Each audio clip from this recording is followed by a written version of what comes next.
మెజిలింగ్ cylinder ఏ class ఉంటుంది, గ్లాసుది ఉంటుంది. 5 లీటర్ల మెజిలింగ్ సిలిండర్లో కొడితే నీకు వస్తుంది. అది కాకుండా నువ్వు ఏదో ఒక పెద్ద 5 లీటర్ల జగ్గు తెచ్చి చేస్తా అంటే కుదరదు.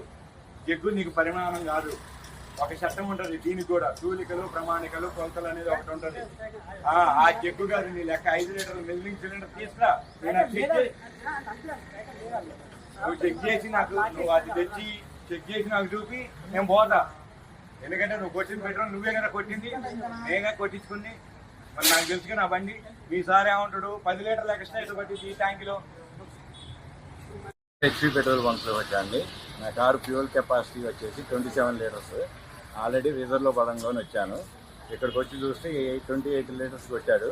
అదేంటంటే డౌట్ వచ్చి ఆపి మళ్ళీ ఆటో స్టాప్ వరకు కొట్టమని చెప్తే మళ్ళీ 1 లీటర్ 23 పాయింట్లు పట్టింది. మొత్తం ఈ లెక్కన 29 లీటర్లు 23 పాయింట్లు పట్టింది. ఆల్రెడీ నా దాంట్లో 2-3 లీటర్లు ఉన్నా కానీ 32 లీటర్లు దాటింది. కానీ ఇది కెపాసిటీ 27 లీటర్స్. అదేంటని అడిగితే పోలీస్ స్టేషన్లో కేసు పెట్టుకోండి అని చెబుతున్నారు. వీళ్ళ దగ్గర మేము కొలవడానికి మెజిలింగ్ సిలిండర్ లేదు ఏ క్లాస్ది. ఒక ఏదో 5 లీటర్స్ జార్ ఉంది.